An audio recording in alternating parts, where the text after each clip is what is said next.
दोस्तों हमारे चैनल को सब्सक्राइब करना ना भूलें और बेल आइकन को ज़रूर दबाएं ताकि हमारी वीडियो सबसे पहले आप तक पहुंचे। Thank you very much. Hey दोस्तों, मेरा नाम ताहिर मंसूरी है। आप देख रहे हैं हमारा चैनल द एडुटोपिया। सो दोस्तों, आज की इस बुक में हम एक बुक का रिव्यू करेंगे। बुक का नाम है द रूडेस्ट बुक एवर, जिसको लिखा है श्वेतब गांगवार जी ने, जो एक यूट्यूबर भी हैं। सो दोस्तों, मैंने ये बुक पढ़ी, मुझे ये बुक काफ़ी अच्छी लगी। सो इस बुक से मैं आपके सामने 6 इंपॉर्टेंट पॉइंट्स बताऊंगा जो पर्सनली मुझे बहुत ज़्यादा अच्छे लगे हैं।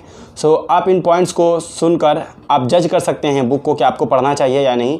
लेकिन अगर मैं पर्सनली आपसे कहूँ तो मेरा रिकमेंडेशन है कि आप इस बुक को ज़रूर पढ़िए।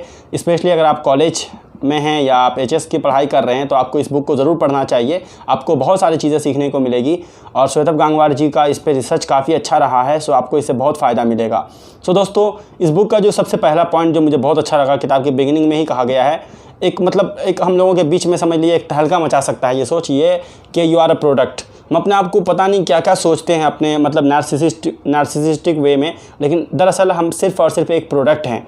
प्रोडक्ट का मतलब क्या होता है दोस्तों? अगर आप प्रोडक्ट को देखिएगा तो एक मार्केट में एक प्रोडक्ट का कई सारे कंपटीटर होते हैं और प्रोडक्ट को हमेशा इंप्रूव करने की ज़रूरत पड़ती है टाइम के साथ। सो इसी तरह से हम भी हैं दोस्तों, हमें हमेशा अपने आप को अपडेट और अपग्रेड करने की ज़रूरत पड़ती है। और हमें याद रखना पड़ेगा कि जो हमारे पास अपॉर्चुनिटीज़ आते हैं वो मतलब सेम चीज़ दूसरे के पास भी होते हैं। सो हमें उसका पूरा ग्रैब करना पड़ेगा, उसका फ़ायदा उठाना पड़ेगा, क्योंकि at the end of the day हमें अपने आप को हमेशा एक स्टेप ऊपर लेके जाना है, इंप्रूव करना है। सो एक बहुत अच्छा पॉइंट है सोचने के लिए कि हम लोग क्या एक प्रोडक्ट है, यानी हमेशा हमें अपने आप पे इन्वेस्ट करना पड़ेगा, अपने आप पे मेहनत करनी पड़ेगी ताकि हम अपने आप को बेटर कर पाए, ताकि हम वक्त के साथ चल पाएँ। सो ये एक बहुत अच्छा पॉइंट है दोस्तों। अगर आप इसको पढ़िएगा पूरे अच्छी तरह से तो आपको बहुत अच्छा लगेगा। सेकेंड, जो श्वेतब गांगवार जी ने कहा मुझे बहुत अच्छा लगा है, आगे चलकर किताब में है, वो ये है कि दोस्तों पीपल आर वियर्ड। सो अगर मैं पर्सनली आपसे कहूँ तो मैं कस्टमर से डील करता हूँ और मैं देखा हूँ लोगों को, ऑलमोस्ट रोज़ मैं 30-40 लोगों से कम डील करता हूँ कस्टमर से। सो मैं देखा हूँ कभी कभी कुछ कस्टमर जो होते हैं छोटे छोटे इशू लेके भी इतना परेशान होते, इतने परेशान करते हैं कि समझ लीजिए कंट्रोल करना मुश्किल हो जाता है। वहीं पर कुछ ऐसे भी लोग होते हैं जो बहुत बड़ी बड़ी प्रॉब्लम में भी बहुत अच्छी तरह से बिहेव करते हैं, बहुत अच्छी तरह से बात करते हैं। सो इससे दोस्तों मुझे एक चीज़ समझ में आया कि क्या है, पीपल वियर्ड है। सो पहले जब ऐसा हुआ करता था, जिस तरह से लोग अजीब तरह से बिहेव करते थे, तो मुझे काफ़ी गुस्सा आता था। लेकिन जब से मैं ये बुक पढ़ा दोस्तों और मुझे समझ में आया कि पीपल आर वियर्ड, तो जब भी कुछ अलग तरह के कस्टमर आते हैं जहाँ पे चीज़ों को कंट्रोल करना मेरे लिए पॉसिबल नहीं होता है, और मैं जब लॉजिकली सोचता हूँ मुझे लगता है कि पता नहीं कैसे लोग हैं, तो बस मैं यही अपने आप में मन में कहता हूँ कि पीपल आर वियर्ड, यानी कि अलग अलग तरह के अलग अलग सोच के लोग हैं। सो कोई बात नहीं, सब तरह के लोग होते हैं और इस तरह से मैं अपने आप को कंट्रोल करता हूँ। सो दोस्तों, ये 100% हकीकत है। अच्छा, वियर्ड को इन्होंने बहुत अच्छी तरह से एक्सप्लेन किया है कि उन्होंने इसको स्ट्रेंज या ऐसे कुछ अल्फाज नहीं यूज़ किया है, क्योंकि स्ट्रेंज वगैरह में कहीं ना कहीं एक नेगेटिव साइड होता ज़्यादा आपको देखने को मिलता है। सो वियर्ड क्या है, नेगेटिव भी है और पॉजिटिव भी है, यानी एक बहुत खूबसूरत वर्ड है। आप इसको जिस तरह से भी देखेंगे आप देख सकते हैं इस वर्ड को। सो इसलिए जो है श्वेतब गांगवार जी ने इसको पीपल को क्या कहा है, वियर्ड से डिफाइन किया है, जो कि बहुत परफेक्ट मेरे हिसाब से डेफिनेशन। सो ये था सेकेंड पॉइंट दोस्तों। हम थर्ड पॉइंट की तरफ बढ़ेंगे। थर्ड पॉइंट में श्वेतब गांगवार जी ने कहा है यू आर अ नेशन। मुझे ये पॉइंट भी काफ़ी अच्छा लगा उनका एक्सप्लेन करने का तरीका। उन्होंने कहा है कि हर एक इंडिविजुअल क्या है, एक नेशन है। आपकी फैमिली जो है, इस तरह से उन्होंने बहुत अच्छी तरह से एक्सप्लेन किया है कि आप क्या है, आपके कुछ फॉरेन पॉलिसी है जो आपकी अपनी सोच है। आपके पास में दूसरे जो इंडिविजुअल होते हैं आपके साथ साथ, वो क्या आपके नेबर्स हैं, जैसे मान लीजिए आपकी फैमिली हो गई, वो हो गए, आपको उनसे अच्छा रिलेशन रखना अगर आपको सर्वाइव करना है तो इस तरह से क्या होता है, आप एक नेशन है, आपके पास सॉवरेंटी है, यानी आपकी आज़ादी है, आपको अपने खुद से सोचने की पूरी मतलब आपके पास मौका है, आप ये कर सकते हैं। लेकिन आपको ये भी एट द सेम टाइम याद रखना पड़ेगा कि आपके साथ साथ जो दूसरे नेशन हैं, जो दूसरे लोग हैं, उनका भी उतना ही हक है, उनका भी उतना ही राइट है जितना आपका भी राइट है। सो आप जहाँ पर अपने आप को देखेंगे वहीं पर दूसरे को भी देख के चलिए। सो ये पॉइंट उनका एक्सप्लेन करने का मुझे काफ़ी ज़्यादा अच्छा लगा है, काफ़ी पसंद आया है ये पॉइंट। सो दोस्तों, अब हम चलेंगे फोर्थ पॉइंट की तरफ में, जो मेरे हिसाब से आजकल के हम जैसे यंगस्टर्स के लिए काफ़ी इंपॉर्टेंट है दोस्तों। वो है एडमायर नेवर फॉलो। कि जब आप किसी की कोई चीज़ की अच्छाई को देखते हैं, कोई सुपरस्टार हो गया, इन्फ्लुएंसर हो गया, या जो भी होते सोशल मीडिया में बड़े बड़े स्टार्स हैं, आप उनको देखिए तो उनके अच्छे काम को आप एडमायर कीजिए, उनका फॉलोअर मत बनिए।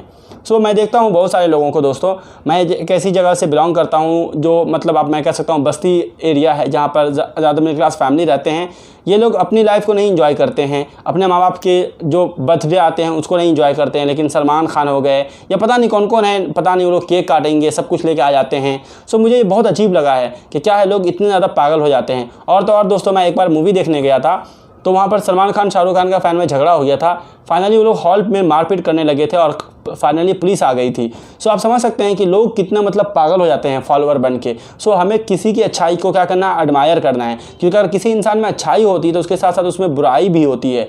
मैं ये नहीं कह रहा हूँ कि आप आदमी को इस तरह से बैलेंस करने की कोशिश कीजिए, लेकिन कहने का मतलब सिर्फ इतना है कि आप किसी को फॉलो करते हैं तो कहीं ना कहीं आप उसको बहुत हमसे हाई लेवल का सुपर ह्यूमन समझ लेते हैं, जबकि ऐसा पॉसिबल नहीं। हर इंसान में कहीं ना कहीं खूबी होती है, खामी होती है। सो जब किसी की कोई चीज़ अच्छी लगती है तो आप उस चीज़ को आप एडमायर कीजिए, ना कि आप उसका फॉलोअर बन जाइए। सो ये था दोस्तों हमारा 4th पॉइंट श्वेतब गांगवार जी की किताब से, द रूडेस्ट बुक एवर से। अब हम चलेंगे 5वें पॉइंट की तरफ में, जिसमें कहते हैं people talk to attract you, not to solve your problem. So दोस्तों ये पॉइंट पे मैंने अपने आप को खुद पर्सनली रख के देखा। सो श्वेतब गांगवार जी कहते हैं कि जब आप लोगों से बात करते हैं अपनी प्रॉब्लम में या कोई भी चीज़ में जब बात करते हैं ना लोगों से, तो लोग आपकी प्रॉब्लम में इंटरेस्टेड नहीं होते हैं। वो तो बस आपकी उस सिचुएशन में आपको बताना चाहते हैं और ये साबित करना चाहते हैं कि वो कितना स्मार्ट है, आपको अट्रैक्ट करना चाहते हैं अपनी तरफ में। यानी लोगों का बहुत हद तक मकसद ये नहीं होता, इंटेंशन ये नहीं होता कि वो आपकी हेल्प करेंगे, बल्कि वो अपने आप को ये साबित करना चाहता है कि वो बहुत स्मार्ट है। सो जब मैं अपने आप को इस जगह में रखा तो अगर मैं सच कहूँ तो मुझे लगा जैसे मैं भी शायद ऐसे ही करता हूँ। मैं अपने कुछ फ्रेंड को जब एडवाइस देता हूँ तो एडवाइस देते वक्त मुझे ये पूरा ख्याल रखना पड़ता है कि मैं उनको एडवाइस दे रहा हूँ तो इस तरह से मैं बात करूँगा कि वो लगे कि हाँ ये बंदा बहुत जानता है, बहुत अट्रैक्टिव है, बहुत समझदार है। तो मुझे सबसे ज़्यादा दोस्तों पॉइंट जो पसंद आया उसमें से एक ये पॉइंट पसंद आया, क्योंकि मेरे अंदर में ये बहुत बड़ी ख़राबी थी।